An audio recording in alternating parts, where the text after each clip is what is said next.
Go. Hi, welcome to the studio, my studio.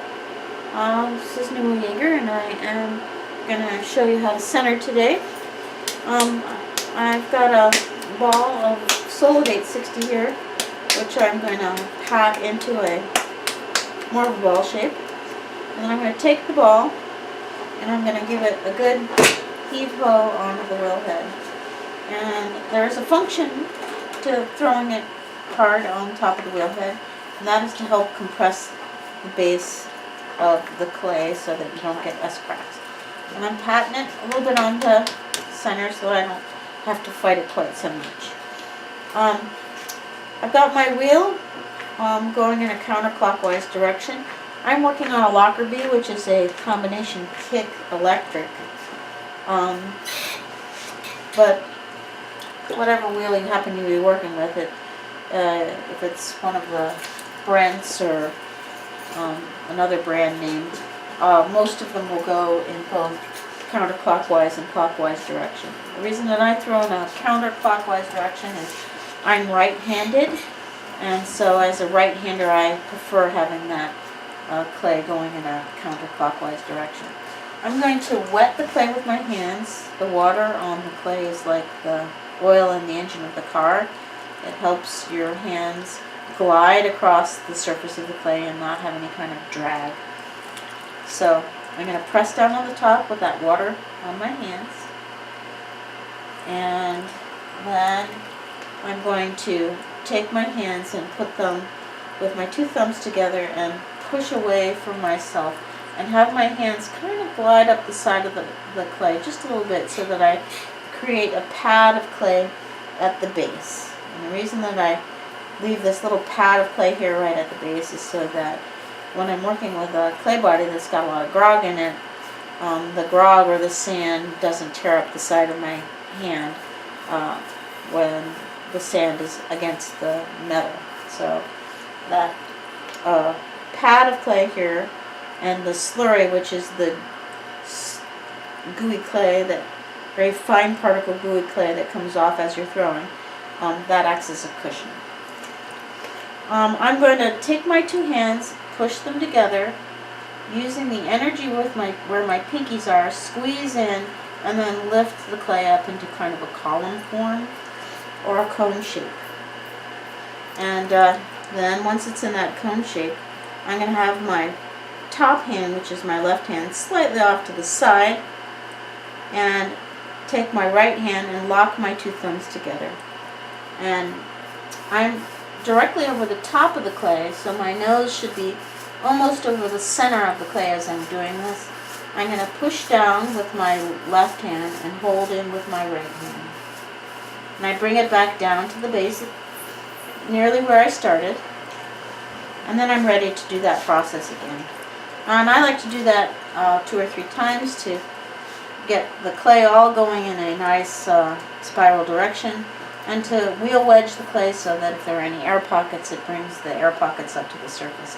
So here I go again. I'm energy from this bottom part right here where my pinky is, and on both sides I'm going to squeeze in at the base and then change the pressure of my hand so that the pressure moves up towards my index finger. And here's that column shape or cone shape again. Hand off to the side, thumbs locking in together, push down and hold in.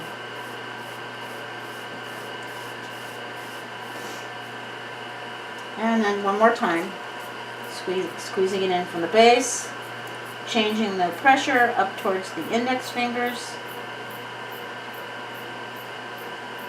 and then I'm slowly releasing my hands so that I can do that next step again. Hand on the top, thumbs locked together. Fingers are not hyperextended. They're stiff and firm, but they're not hyperextended like this. Push down and hold in.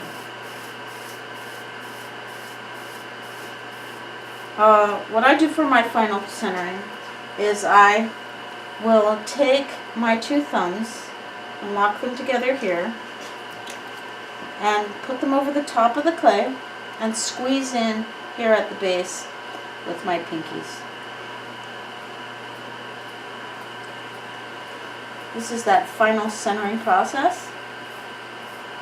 I have tension in my muscles.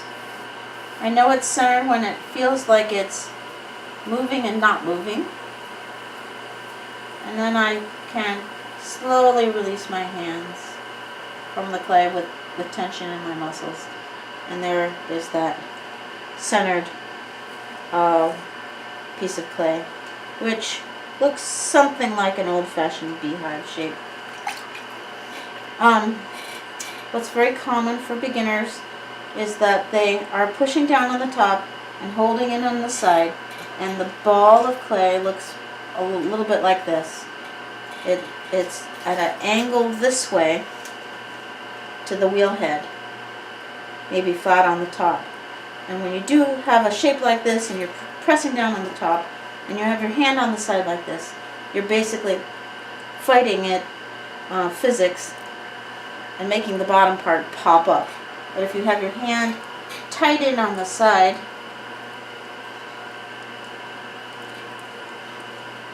this kind of a shape is much easier to center because you'd have some support here, maybe some more support on all sides, so that that chunk of clay doesn't pop up from the bottom.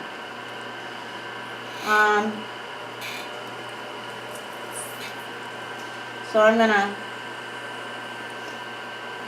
do that final little bit of centering again. Two thumbs locked together on the top, squeezing in with quite a bit of energy with my pinkies at the base. Tension in my muscles, and I'm going to slowly release my hands from the clay. And there we have a centered ball of clay.